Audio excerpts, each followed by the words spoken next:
નવસારીના અમલસાડ ગામે અંધેશ્વર મહાદેવ મંદિરની લોકપ્રિયતા તથા શ્રદ્ધાળુઓ અને મુલાકાતીઓની વધતી જતી અપેક્ષાઓને ધ્યાનમાં રાખી 17 કરોડથી વધુના ખર્ચે મંદિરનું અનેક સુવિધા સંપન્ન પ્રકલ્પોનું નિર્માણ થયું છે, જેમાં રામકુટીર, નવગ્રહ, અન્નકુટીર, નયનરમ્ય ફુવારા તેમજ બાગ બગીચાનું નિર્માણ કરી વિકાસના કાર્યો કરવામાં આવ્યા છે।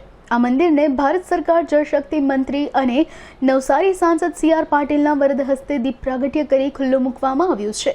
આ દરમિયાન અંધેશ્વર મહાદેવ મંદિર પ્રમુખ નિમેશ વશિત સહિતના આગેવાનો અને ભાવિ ભક્તો મોટી સંખ્યામાં ઉપસ્થિત રહ્યા હતા।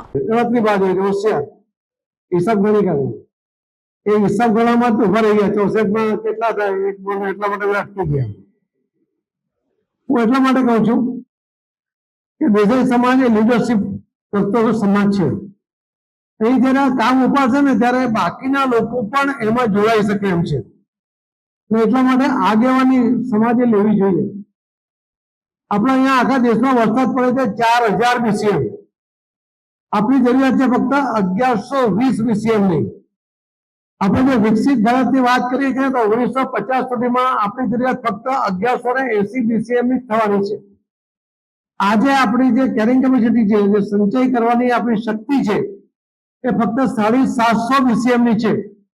આપણી પાસે સરદાર સરોવર છે, ઉકાઈ ડેમ છે, કેન બેતવા છે, કેકેસી છે, બ્રહ્મપુત્રા છે, પોલાવરમ છે, ગોદાવરી, કૃષ્ણા, આ બધા જ ડેમની ટોટલ કેપેસિટી ફક્ત 250 BCM ની છે।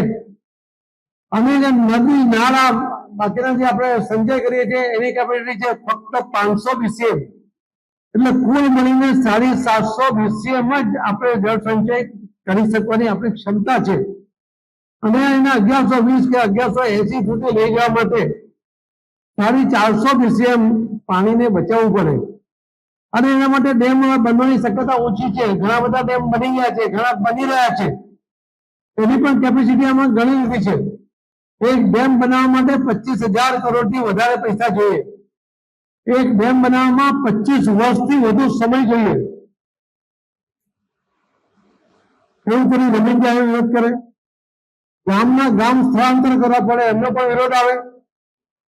પર્યાવરણવાદી મેઘા પાટકર જેવા આવે એ એમાં વનમાં અડકા નાખે, એના કારણે આ પ્રોજેક્ટ લંબાય તો આજે આપણે ડેમ શરૂ કરી અને 25 વર્ષ સુધી આપણી રોકાવાની તાકાત છે, તો આપણે થોભી શકવાની તાકાત છે આપણી, તો આપણે થોભવું જોઈએ। અહીં બેઠેલા સૌને મારી વિનંતી છે, હાથ જોડીને વિનંતી કરું છું કે તમે બધા અહીં બેઠેલા ચહેરા જોઈને મને ખબર પડે છે કે બધાએ 7 પેઢી માટેનું ધન સંચય કરી લીધું છે। હવે 8મા પેઢી માટે ધન સંચય નહીં કરો, એના માટે જળ સંચય કરો। ધન હશે ને જળ નહીં હોય તો આ જળ ઇન્ડસ્ટ્રીમાં બનતું નથી, બનવાનું પણ નથી। અને આ બધું જ પાણી જે આપણને કુદરતે વરસાદથી આપ્યું છે, એ બધા જ મિનરલ સાથે આપણે જે જમીનમાં ઉતારીએ તો એ જમીનમાંથી આપણને બહુ જ ઓછા ખર્ચે બધું જ પાછું પણ મળે છે। આપણે ખૂબ પાણી વાપર્યું છે। આપણે ચાઇના અને અમેરિકામાં જે પાણી વપરાય છે એના કરતા પણ વધારે પાણી આપણે ગ્રાઉન્ડ વોટર ડબલથી વધારે એ આપણે અહીંયા આપણા દેશમાં જમીનમાંથી ખેંચીએ છીએ। શું સ્થિતિ થશે ધીમે ધીમે એની કલ્પના તમે કરી શકો છો। અને એટલા જ માટે આજે જ જાગવું જોઈએ, જે અટલજીએ કહ્યું હતું કે 3જું વિશ્વયુદ્ધ થશે, એ 3જું વિશ્વયુદ્ધ પાણી માટે થશે।